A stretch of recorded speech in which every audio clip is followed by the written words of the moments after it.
Welcome back, everyone, to the cigar smoke filled back room. I am Doug with Tusk Consulting, tuskconsulting at gmail.com, tuskconsulting at gmail.com. If you're a pro gun Republican and need political consulting help, drop me a line at that email. We'll help you. If you're not, go away. So today's video is going to be a little bit different than our usual videos about things that are not discussed enough in politics, or at least not discussed honestly enough. Today, we're going to delve into, fair warning, this is a very long video, a very complex issue, a very emotionally charged issue, the Russo-Ukrainian War. And before we get into it, the cigar of the day is a E.H. Taylor banded cigar that matches perfectly the bottle of the day, which is Colonel E.H. Taylor Bottled and Bond Bourbon. In this case, we have made it into a Black Manhattan cocktail. Mm, Very good. For those of you who don't know, Colonel E.H. Taylor is an amazing bourbon. Just one of the absolute top of the tier. Friend of mine sent me this cigar and whiskey. Nice pair. Yes, you can pair whiskeys and cigars. If you didn't know that, now you do. Yeah, these are not sponsors to the program, but I would be in favor. Hey, hell, let's talk about the Russo-Ukrainian War. So,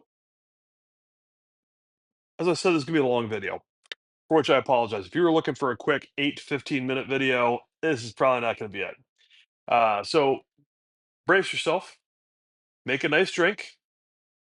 I suggest the Black Manhattan. Pull up a good cigar. We're going to talk a while. And some of the things I'm going to say is going to piss you off. And I don't care which side of this you're on, you're going to be pissed off at some point. And that's because we've gotten into this habit of talking honestly and talking honestly about these kind of very emotionally charged issues can have that effect. So let's start with the obvious.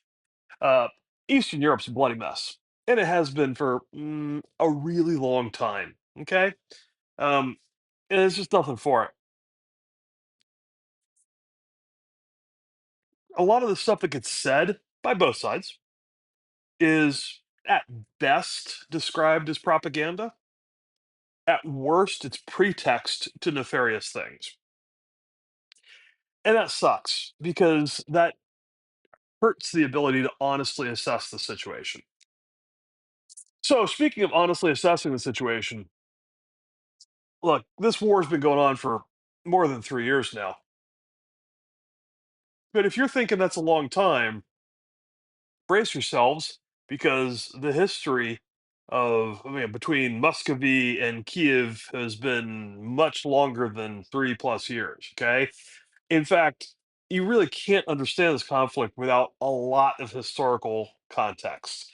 And for the sake of brevity, we're going to limit our conversation of history to the aftermath of World War One. Look, lots of things happened before that that bear on this conflict.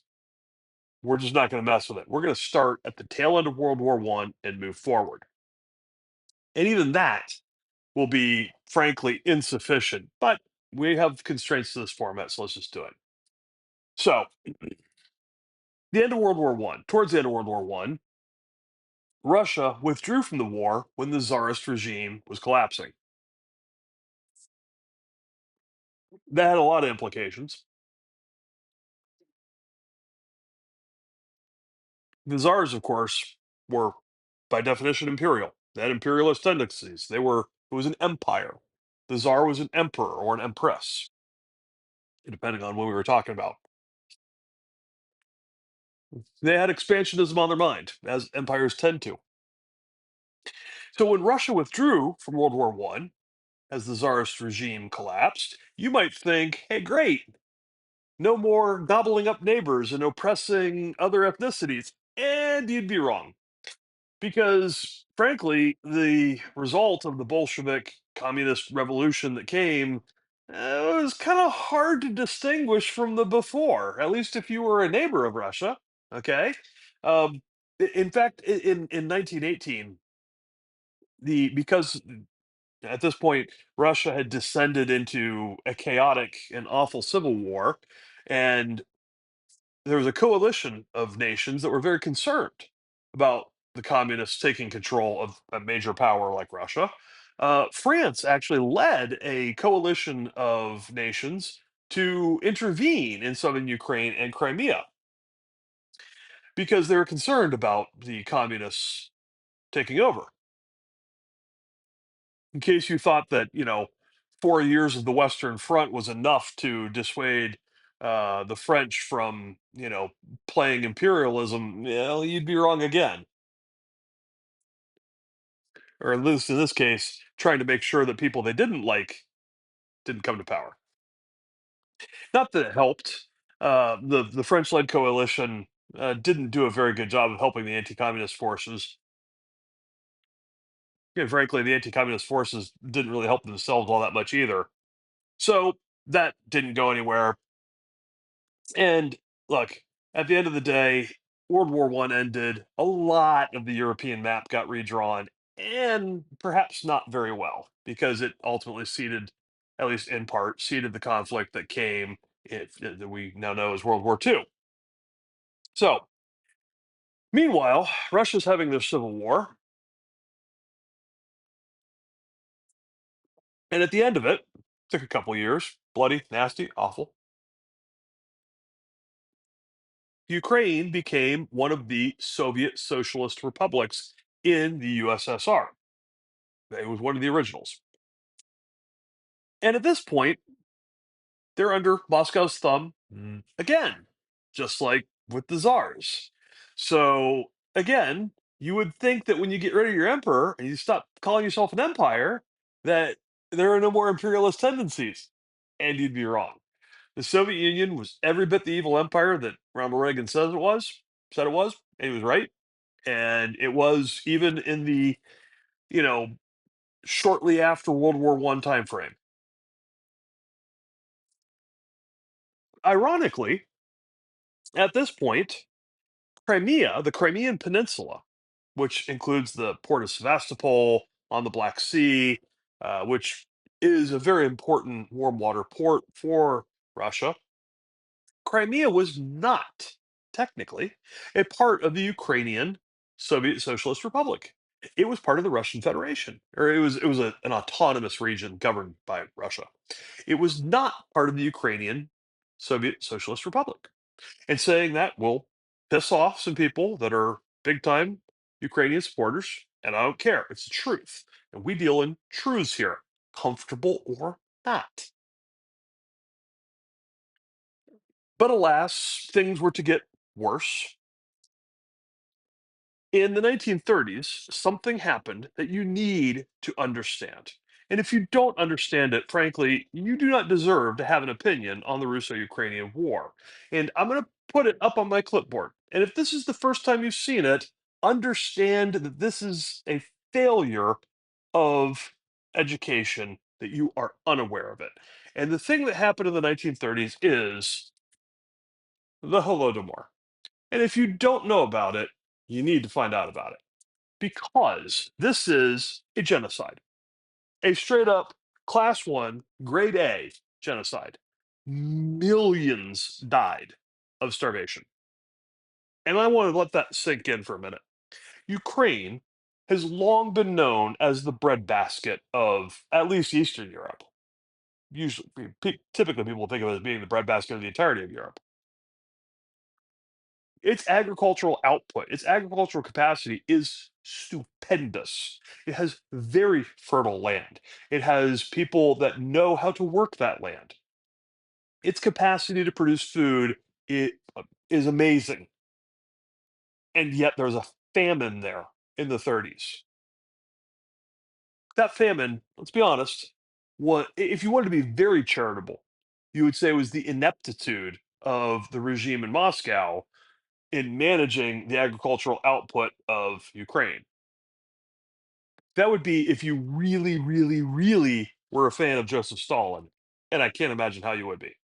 But if you are, that would be the most charitable way to describe it. After all, I think Cuba has a fish shortage. Cuba's an island nation. How does an island have a fish shortage? Because it's commie. Okay? Communists make everything in short supply. The old joke is if you had a communist regime administer the Sahara Desert in 3 years, there'd be a sand shortage. That's not too far off from the truth, okay? Communism is all about making sure nobody has enough of anything. So, yeah, not a shocker, really, that the communist regime running Ukraine, now there's a famine in the breadbasket of Europe. Disgusting and horrible. In all likelihood, that famine was intentionally created. It was done to quell Ukrainian nationalism and to demonstrate that Moscow ran the show and not you. To demonstrate that you could grow as much food as you want, and the people from Moscow are going to take it and give it to who they want, and you can starve. They produced a lot of food, less than they had previously, but still produced a lot of food, and it got sent to other people while the people who made the food starved to death. And not just a few, millions, millions starved to death. The exact number depends. Like for a long time, the Soviets denied the Holodomor. They denied it, which is awful and terrible and tragic all on its own, and tells you that they felt kind of guilty, a little bit of self conscious there, right? Oh, that didn't happen. Yeah, it did. Absolutely happened. The fact is, millions died. And it wasn't until the Holocaust that happened during World War II that it was exceeded in its brutality and capacity. So, look, when you do something so horrible that it takes the Holocaust of World War II to overtake first place, you're awful. You're horrible. And the fact of the matter is, the communist regime in Moscow did things in Ukraine that, at the absolute minimum, weaponized a famine against the Ukrainian people because they didn't care about them. More than likely, they intentionally did it to demonstrate who was in charge. Because look, the commies in Moscow are bullies. Straight up, that's it. If that's uncomfortable for you, maybe you're on the wrong channel. Anyhow, the Holodomor is real. It happened. And it has left a cultural scar on the Ukrainian people, and for good reason. You can't take that kind of thing and not remember it. They remember it. They know it happened. And that, if they didn't already mistrust the folks in Moscow, now they definitely did, and for good reason. Then World War II comes along, and Ukraine was a major, major battleground between the Axis powers and the Soviet Union. So the people and the property and the populace of Ukraine absolutely got just put through the grinder. It was one of the most significantly damaged nations, states, regions in all of Europe. And again, that's going to leave a scar, right? So yeah, that's problematic. Then something happened in the post World War II era that to this day nobody can give me at least a satisfactory explanation for. And you can do your Google foo if you like. But in 1954, the Soviet Union transferred the Crimean Peninsula to being administered by the Ukraine Soviet Socialist Republic. Remember, originally in the USSR, it was not part of Ukraine. It was separate. It was an autonomous region administered by Moscow. But then they transferred it in 1954 to be part of Ukraine. Sebastopol, warm water port, Russian Black Sea Fleet is headquartered there. Very, very important. Crimea historically has been strategically important. Lots of wars have been fought in Crimea, lots of them. It's a naturally strategic place, has value. 1954 becomes part of Ukraine. Fast forward a little bit, Cold War goes on, tensions rise and fall, things happen, whatever. get ourselves into the 1980s, and guess what? The greatest nuclear power disaster, nuclear power plant disaster for certainly at the time, for certain at the time, and I'm not sure whether Fukushima exceeded it or not. I don't think it did, but I'll leave that to the experts in nuclear power. Certainly at the time, the Chernobyl event occurs. If you're not familiar with Chernobyl, brah, Google it. Um, it was bad. It was very bad. It poisoned a lot of land, poisoned a lot of people. A lot of people died. A lot of people got cancer. Bad, bad things happened at Chernobyl. And guess where Chernobyl was? Oh, yeah, in Ukraine. And guess who was running it? Oh, yeah, the morons in Moscow. So, again, if you're Ukraine, an average run of the mill Joe Schmo Ukrainian, what do you know? You know, Grandpappy told you about the Holodomor, where people starved to death while raising food. And then you see, oh, those same idiots from Moscow run this power plant that melts down and people are getting cancer and dying. So maybe, random thought, folks in Ukraine, a little mistrustful or a lot mistrustful of what comes out of Moscow. And for good reason. Because they're either trying to kill you or poison you, or well, maybe both, right? You can see how there's a little bit of animosity building up betwixt the two. All right. Then, of course, we fast forward a little more.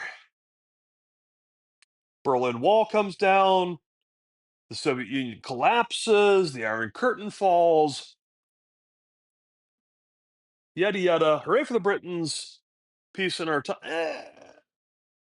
Not as easy as all that. There's a lot of convulsion in Eastern Europe with the collapse of the Soviet Union. A lot. For those of you old enough to remember, there was an attempted coup against Gorbachev. You know where Gorbachev was when they did that little coup? Oh, yeah, he was in Crimea, the territory governed by Ukraine. In fact, the attempted coup against Gorbachev to try to stop the disintegration of the Soviet Union actually catalyzed the Ukrainian independence movement.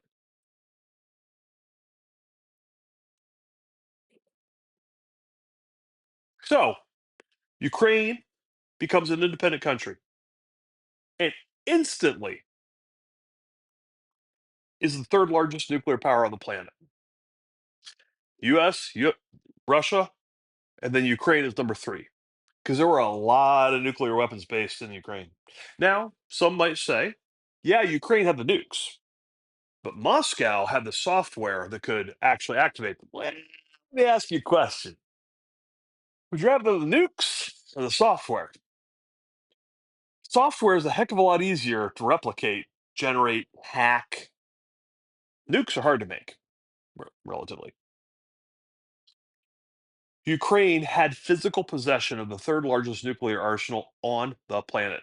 More than Great Britain, more than China, more than France. Third largest nuclear arsenal, period. End of conversation. That makes them big boys. That makes them players. It makes them people not to be messed with. And Ukraine gave it up. They said, man, we don't want this. We got no need for nukes. We don't want nukes. This whole Cold War, bipolar world paradigm garbage, man, that ain't us. We don't care what stupid global strategic garbage y'all want to play. We just want to be left alone. We want to live in peace and do our thing. They gave up the third largest nuclear arsenal in history, gave it back to Moscow. The people they didn't trust, the people who'd starved them to death, they gave it back to them. Here you go. Here, take it back. We don't care. Budapest Memorandum, I believe it was called. They give it all those nuclear weapons back to Russia for, I'll put air quotes here, security assurances. All they said was, hey, man, you can have all these nukes back. Take them all. We don't care. Respect our territorial borders, respect our sovereignty, our right to exist as a state, a nation state, as a people. You have it all. Won't care. When was the last time in history, in human history, that the people have given up that much power to just be left alone?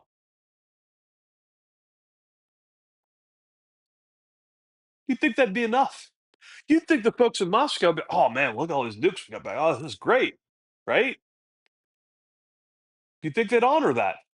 You'd be wrong, completely wrong. So the Budapest Memorandum, supposedly Russia's going to respect Ukraine's territorial integrity, their sovereignty, their nation state status. Yeah, that didn't turn out so good. So a lot of the Putin apologists around the same time, when everything's going badly for the old commies, and hey, I'm glad it went bad for the commies. They claim that there was a verbal guarantee given that NATO from the US, that NATO would not expand eastward past a unified Germany.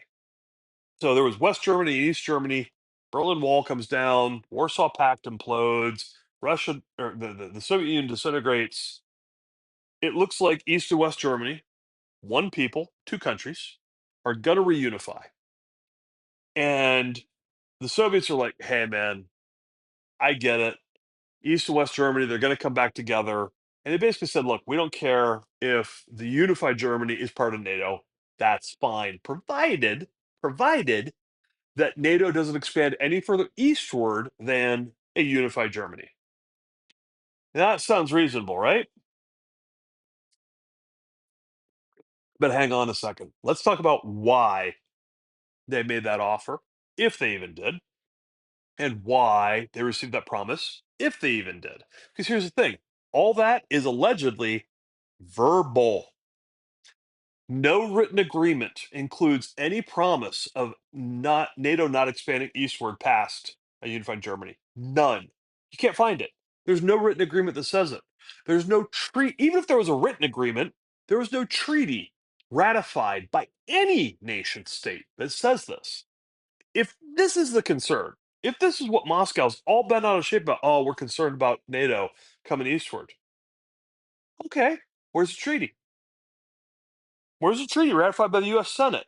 Where's the treaty ratified in Brussels? Where's the treaty ratified in Moscow? There isn't one. So anytime anybody says, oh, well, Russia's concerned about NATO expansion. Oh, yeah? So concerned they didn't put it in writing? Bull crap. All right. This is propaganda if we're being kind, pretext if we're being honest. Fact of the matter is, Russia agreed that a unified Germany could be part of NATO because the alternative was a unified Germany not being in any alliance. And that scared the hell out of Moscow. And it scared the hell out of the Frenchies too. And one can understand why if you've ever cracked a history book in your life. Okay? So the idea of Germany unified, being part of NATO, actually didn't seem so bad. Like, man, maybe a little worrisome, but man, an independent Germany that doesn't have to answer to anybody? I don't know about that, right? So Russia was cool with it because they didn't have a choice. The alternative was worse for them. They agreed because they didn't have a card to play. All they could say was, yeah, yeah, be part of NATO, fine, whatever. We're out. We lost the game. We're done. Peace at the moment.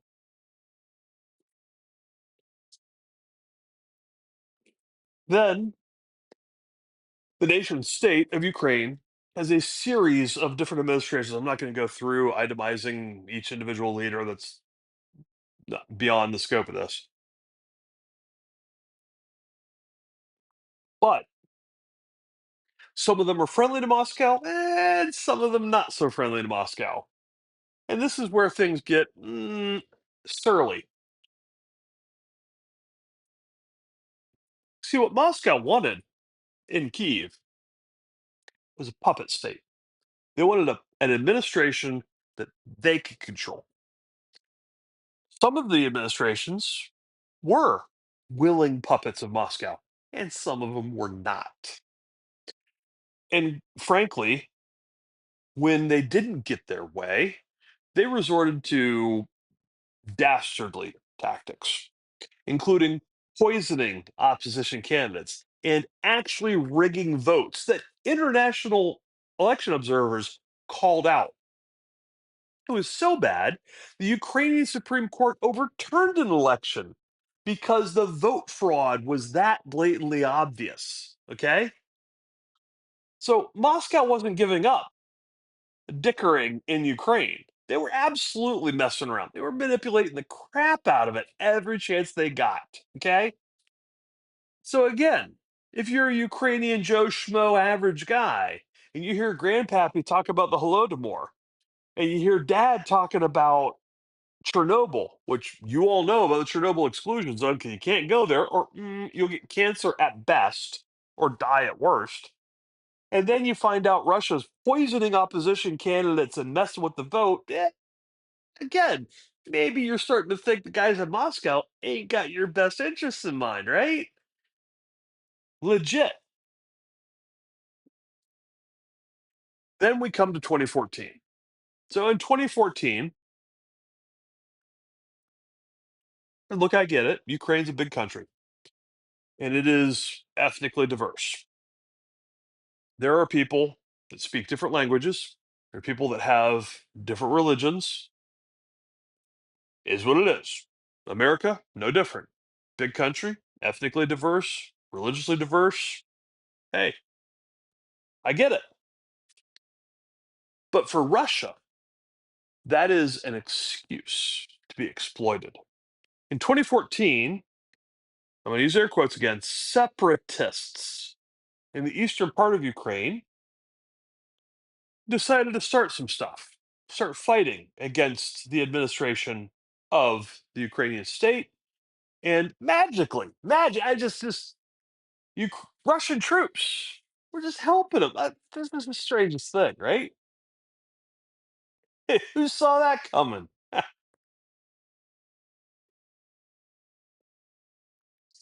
And they fought for a while, and then there was some, ceasefire. There was attempts to make peace. There was Minsk One, which Russia violated, and then there was Minsk Two, which largely stopped the fighting, largely because it didn't end the fighting. It reduced it to a lower level conflict. It did not end the fighting, to be clear. The fighting continued for a long time after that, up till the modern day, honestly. But then, while Trump's in office from 2017 to 2021, this weird thing happens. Moscow stops messing around in Ukraine. Huh. 2014, let's see, who was in office? It was a, oh yeah, it was a Democrat. Hmm, ain't that interesting? Russia feels like they can go screw around, do their adventurism, their imperialism like it was a czar, except it's not, but it is. But hey, whatever. But then Trump's in office, and man, that Reagan style, peace through strength thing, magically, Russia doesn't push it, do they? No, they don't. But then the Biden administration comes in. And look, Vladimir Putin, say what you will about him. He's his own interesting case study, and probably deserving of many, many videos. And he sees the withdrawal from Afghanistan and he sees weakness. And he says, aha, I got him. We can go in. This guy ain't going to do nothing. We can roll over it all, won't take nothing. A few days, maybe a few weeks at most. We'll have all of Ukraine, lock, stock, and barrel, back to the imperialist greatness of Moscow, and the rest of the world be damned. That's what happens when America is perceived to be weak.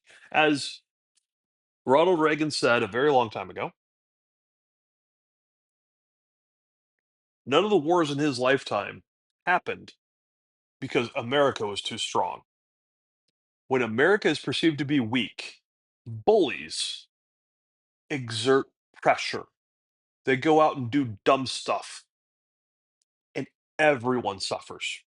When America is perceived to be strong, bullies back off. America was not perceived to be strong.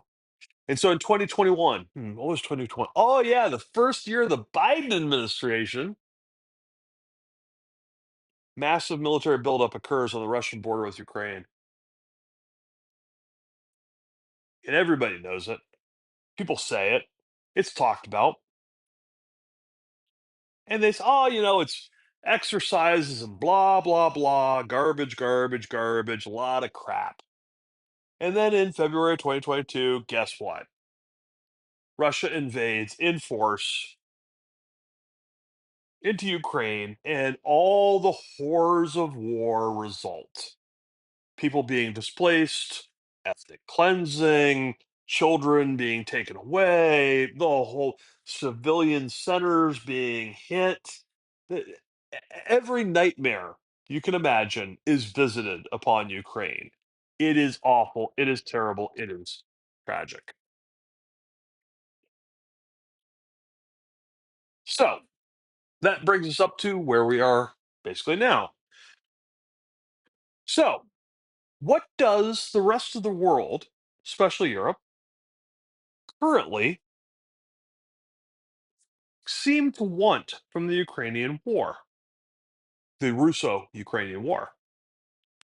There's an answer to that, and it is not a comfortable answer. What they want is Russian depletion. At no point have the Western European allies and the United States of America, in that fact, given Ukraine the support they need in order to win. Never. That's not what they want. They want Ukraine to not lose. Ukraine not losing is not the same thing as Ukraine winning, is not the same thing as Russia losing. What they want is the war to be drawn out, to be lengthy, to be bloody, to be destructive, because what they desire is the depletion of Russian military assets. To a degree, this makes some sense. Take Poland, for instance. Poland is deathly afraid of Russian imperialism, and rightly so. Poland is spending something like 6% of their GDP on defense spending, and they have good reason to. They're concerned that if Ukraine falls, they're next.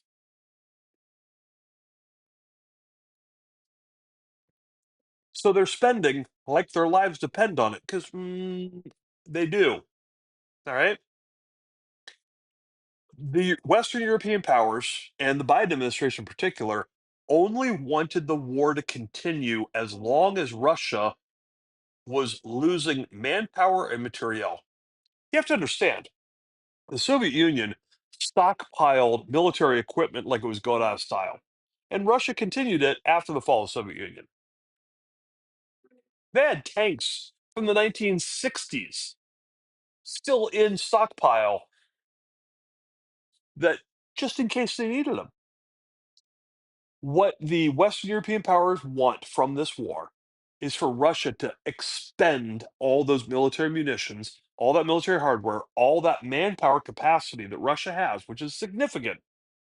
They want them to grind themselves down to the point of being ineffectual. That's what they want. And look, that is their their perspective, their point of view. But let's suppose you supported the Ukrainian resistance against Russia, which is a valid position to hold. If you supported that, the Biden administration's support for Russia should piss you off. Why? Because their first action was to offer Zelensky a flight out of Kiev, to form a government in exile and sit there and whine and cry and pout while Russia rampaged and destroyed his nation. That ain't great, right? And then when Zelensky was like, hey, bro, I don't need a ride. I need ammo. I need shells. I need the ability to resist this naked aggression. They gave him help just enough to not lose. They never gave him enough help to win. Well, they eventually gave him F-16s after saying they wouldn't. But they eventually gave him Abrams tanks after first saying they wouldn't. They eventually gave him all kinds of after first because they wanted to see if they could give him just enough to not lose. It's like stringing out a junkie. You don't want him to go away. You want him to stay addicted to what you're giving him. And that's awful. Awful. But on this channel, we talk hard truths, uncomfortable truths, things people don't say, honestly. Because politics sometimes is ugly. And this is a fine example of it. So, supporting Ukraine is expensive. Even the way the Biden administration was doing it, expensive. Now, we gave Ukraine at different times a decent amount of military equipment in support. The Department of Defense and the way that their acquisition process and the way they value things makes putting an exact dollar value on it frankly difficult because the DoD is, well, a pain in the butt when it comes to actually valuing things. Most of the stuff we gave them was stuff that was going to be mothballed anyway. So, I mean, you could say that it cost us this much to buy it, but its value today was actually significantly lower. But if you want to value it as what we bought it as, sure, oh, we're giving them a lot. But the fact is, it was stuff that was, by our definition, obsolete. Okay. Stuff that was going to go to mothball anyhow. So who cares, right? And a lot of people were like, hey, why isn't Europe helping out? That's a valid ask. Why isn't Europe helping out? Europe is helping Ukraine, mostly with money. Monetarily, as in terms of direct monetary assistance, Europe is actually helping Ukraine more than the US is. And that's a good thing. They would be helping with military equipment, except they don't have as much military equipment as the USA has. Not enough to give. I mean, they've given some military equipment, don't get me wrong, but not as much as we have. They've given more dollars or euros or whatever than we've given, and that's cool. And it's a good thing because guess what, folks? This fight absolutely impacts Europe way more than it impacts us here in the USA, an ocean away from Europe, right? So, yeah, we're not the world's policeman. And Europe should care about their own backyard. Yeah, they should. And so they should be involved and they should care and they should be supporting a nation state resisting a naked war of aggression, which is absolutely what this is.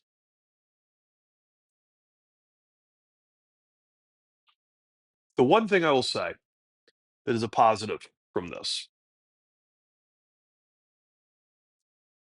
a very common criticism that I heard from the war in Iraq, the war in Afghanistan, which were obviously expensive in terms of dollars. Also, they were very, very expensive in terms of lives of American servicemen. Very expensive. Lots of people lost their lives, lots of people lost their limbs, lots of people were disabled, lots of people, the wounds were not visible, but real nonetheless. We are not expending American troops in the Russo-Ukrainian War. That's a plus. We're not playing policemen. We're not sending our men and women to fight in this war. If that's the lesson we had to learn from Iraq and Afghanistan, okay, cool. We're not expending our troops. We are expending valuable equipment. Okay, maybe obsolete equipment, maybe, but still expending it. But now we are to Trump 2.0. the second Trump administration. And the simple fact of the matter is, whatever you think of Donald Trump, he wants this war to end, which is, eh, frankly, a pretty good position. There's something about "Blessed be the peacemakers" and some kind of book. I don't know. Look it up. He wants the war to end. Now, getting there can be messy and hard. In order to get peace, you have to do some things that aren't always going to be received well. There's theater associated with public statements. So, look, you can sit in an echo chamber of people that agree with you and say whatever you want about peace. Vladimir Putin ain't going to listen to you. You can have all the hippie drum circles you want. That don't move Moscow. That don't change the Kremlin. They don't care. Hippie drum circle is irrelevant to them. Okay. The fact of the matter is, if you want peace, you have to talk to your enemies. You only make peace with enemies by definition. Okay. Willingness to talk to your enemies, in this case, arguably Vladimir Putin, does not make you Putin's puppet. That's an easy thing for people to say when they're only concerned about domestic political impact. It's frankly a chicken shit thing to say, but it's an easy thing to say. Now, Donald Trump has lots of tools at his disposal to pressure, coerce, cajole, convince Putin in order to engage in the peace process. One of those tools, because look, Vladimir Putin is a strong man. He's a dictator. That's what he is. Okay. But that doesn't mean that he's immune from judgment by his domestic political class. He's not. He does have to care about what people within Russia think of the quality of his leadership. He has to care so that he doesn't suffer a coup himself.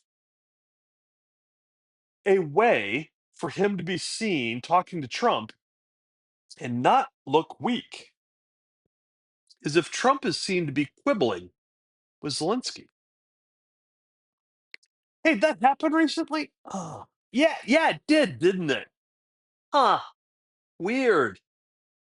It's almost like Trump wanted to have a little bit of a squabble with Zelensky so that he could make a phone call to Putin and be like, hey, bro, yeah, oh, yeah, that guy pissed me off. Hey, let's talk, man. Let's talk, right?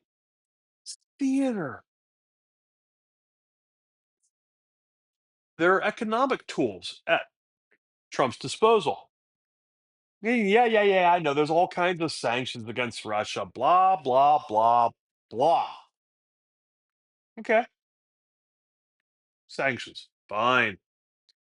How will those sanctions be enforced? Hmm? Oh, Russia exports lots of oil and gas, and they do it with a ghost fleet of tankers. And a blind eye is being turned to that ghost fleet. It is. They're exporting oil. Oh, they're exporting oil all over the world with that ghost fleet. A blind eye is being turned. A blind eye doesn't have to be turned. We could exert pressure by putting pressure on that ghost fleet. That is a tool in the toolbox that Trump could use. Additionally, Trump could offer, the Trump administration could offer very specific satellite intelligence targeting information to the Ukrainians. It should be noted the Ukraine has no navy, none, effectively, no navy. And yet the Russian Black Sea Fleet has suffered a third of its ships sunk. Yeah, I tell you, when your enemy has no navy and you have a navy, and a third of your navy is on the bottom, you messed up. You messed up. But that also means two-thirds of your fleet is still on the surface. That two-thirds of the Black Sea Fleet remains afloat because the United States of America has not given Ukraine specific targeting intel. Donald Trump could give them that intel and say, hey, brah, go to town. Start sinking more Russian ships. Show them up. Put them on the bottom. Demonstrate that when you mess around, you find out. That's an option in the toolbox. There's psychological operations that can occur. The fact is, while Vladimir Putin may be a strongman and he may be a dictator, he is again not immune from domestic political approval. We could do psychological operations, propaganda operations to embarrass Vladimir Putin amongst the Russian people. And it actually wouldn't be that tough. I mean, the Russian military is supposed to be this awesome first world, kick ass, take names kind of organization, and it can't even handle little old Ukraine. We could absolutely run a psyop against Putin and embarrass him badly amongst the Russian people. And the one thing a strong man don't need is to be looking weak. We could make him look weak if we wanted to. That's carrot and stick, though. This is, in this case, it's stick. What's a carrot that Trump could offer? Hmm. Here's a thought. Recognizing that Crimea, which fell in 2014 to Russian control, recognizing Crimea, which includes the port of Sevastopol, the Black Sea Fleet's home, Russian Black Sea Fleet's home, as being a legitimate area governed by Moscow. That's a carrot. Doesn't all have to be stick. Give me some carrot. Hey, you want to make peace? We'll recognize Crimea as being part of Russia. Because remember, until 1954, it wasn't part of Ukraine. And then, again, for reasons that elude me, magically it was. But hey, they didn't care because it was all part of the Soviet Union, so who cared, right? But we could honor that. Yeah, Crimea, sure, keep it, whatever. That's a carrot that is in the ability of the Trump administration to recognize. Give something Moscow desperately wants. Now, having said all that, what are the risks associated if we just let the war continue the way it is? This kind of stalemate, this trench warfare, World War One, except with drones, horrible, awful. What's the risk just letting that continue? To some people, that's not a risk. That's a feature, not a bug. They want Russia to expend their human capital. They want Russia to expend their military equipment. But there are risks, whether you choose to believe it or not. Risk number one, Ukraine could lose. They could capitulate. They could decide that Western Europe and America doesn't have their back. And their best bet is to just beg for mercy at the feet of the Kremlin. That's bad. Why is that bad?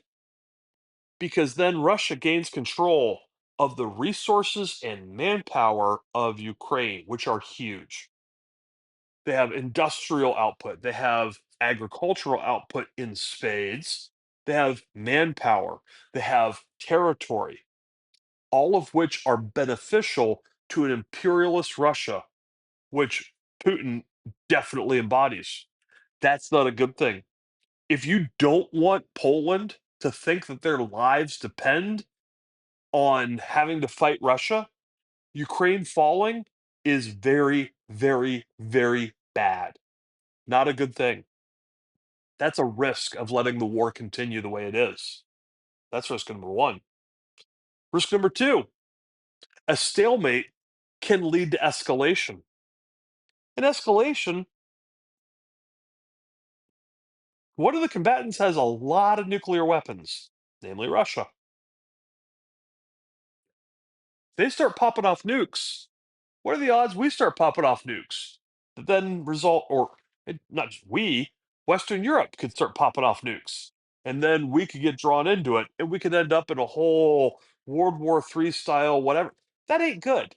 It's a risk, maybe a small risk, but a risk nonetheless. Not the kind of risk you really feel comfortable taking. We made it all the way through the Cold War with nobody exchanging nukes. A very good thing. Frankly, better than we all thought humanity could do. Okay? It would be a damn shame to end humanity over a squabble in Ukraine. With all due respect to the Ukrainian people and Ukrainian sovereignty, it'd be a damn shame to end the human experiment on planet Earth over this. The fact is, a continuous stalemate where one of the combatants has nuclear weapons risks that.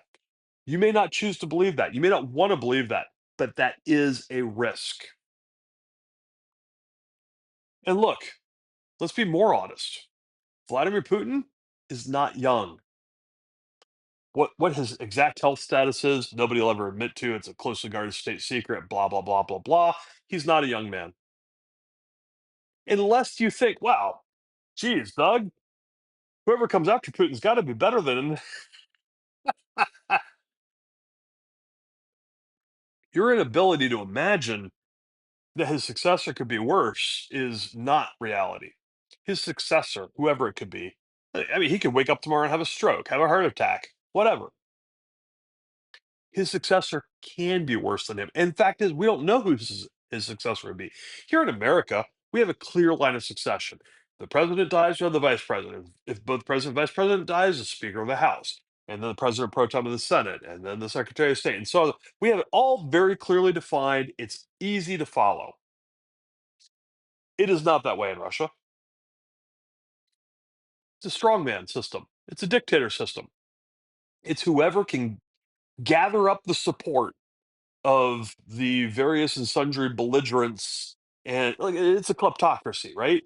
Whoever the strongmen and the mafia backed essentially folk are, that's who's going to end up in control. And if they decide that it is in their interest to seem hawkish in the Russo-Ukrainian war, then that may be the result. If you think Putin was bad and you can't imagine someone being worse, it's your imagination that's the problem, not reality.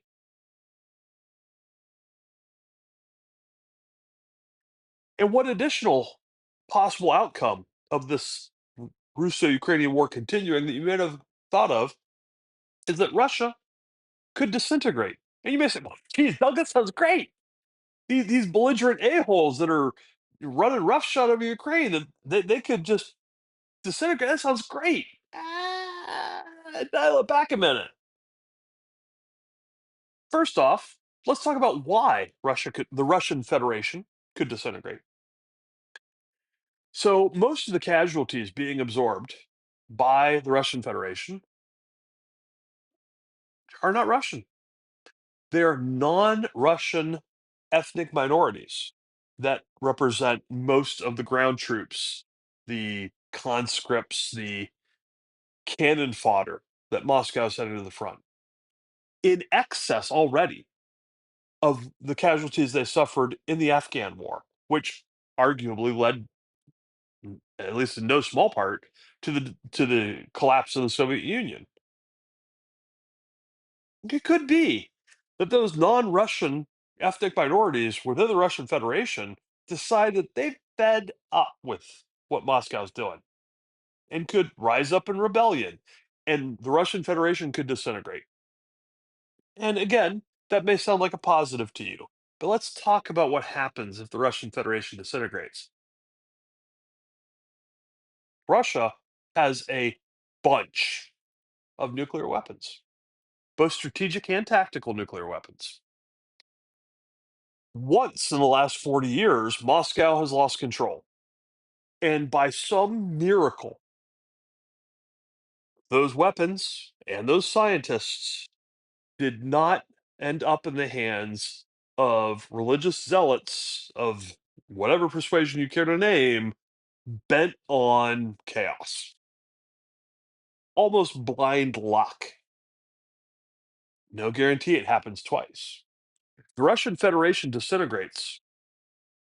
What comes of the nuclear weapons Russia controls today? What comes of the nuclear scientists they employ today? Do they get auctioned off to the highest bidder? And who's to say Iran doesn't get them? The weapons, the scientists, or both? What kind of a world you want to live in where Iran has suitcase nukes or maybe a mobile ICBM that they decide to pop off because, whatever imam says? Is that the world you want to live in? Be very careful what you ask for when you root for Russia imploding. Sometimes the devil you know beats the hell out of the devil you don't. So, in summary, the Russo-Ukrainian War is a significant conflict that has a long, long, complicated, and bloody past.